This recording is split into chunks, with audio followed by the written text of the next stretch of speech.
Comme le dit également les maîtres de l'argent, disent que dans notre vie, il faudrait nécessairement, comment dirais-je, euh, intégrer que dans le marché crachera au moins une fois. Au moins une fois. Le marché a craché en 2002-2003 à la suite des dot-com. Le marché a craché en 2008 pour les subprimes. Le marché a craché en 87. Donc, au courant de notre vie, on devra subir ce crash et donc cette perte de notre actif. Par exemple, Ray Dalio dit que comment dirais-je, savoir, il faudra vraiment intégrer que la valeur de notre actif peut chuter jusqu'à 50%, même 70% lors de notre vie. Il faudra être préparé à ça. Alors, l'existence des risques liés au titre financier et donc à son entreprise, par exemple. Vous avez également les risques systémiques. Les risques systémiques liés au secteur dans lequel est classifié le titre.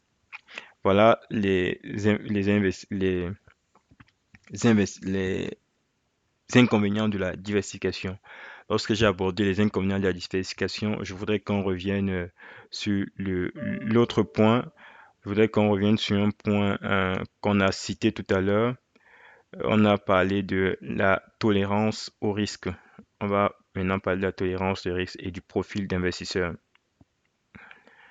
Quel est le type, quel type d'investisseur, quel type d'investisseur êtes-vous?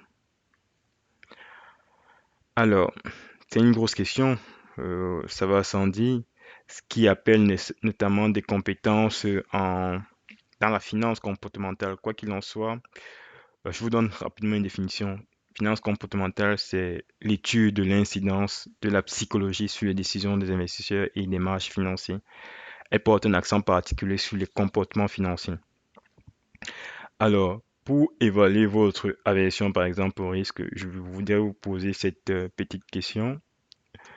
Est-ce que, est-ce que, si je suppose que je vous offre 500 000 euros ou une chance sur deux de ne rien obtenir ou d'obtenir 1000 euros, que choisirez-vous? C'est vrai que c'est pas très bien tourné, mais rassurez-vous, si vous choisissez 500 000, alors vous avez une, simplement, hein, c'est une petite question qui permet de révéler ou non votre aversion au risque. En tous les cas, si vous choisissez 500 000, vous avez une aversion au risque, ce qui signifie que vous détestez le risque. En revanche, les investisseurs qui sont plus à l'aise avec le risque, c'est-à-dire plus enclins avec le risque, vont consacrer une plus grande partie de leur placement vers les instruments présentant un risque accru. Exemple, ici pour le coût des actions. Et donc, ce seront des personnes qui auront tendance à aller vers 1 million plutôt que 500 000 pour aller plus rapidement. Alors, il faut savoir que notre tolérance au risque, la tolérance au risque, il faut savoir que la tolérance au risque est difficile à évaluer.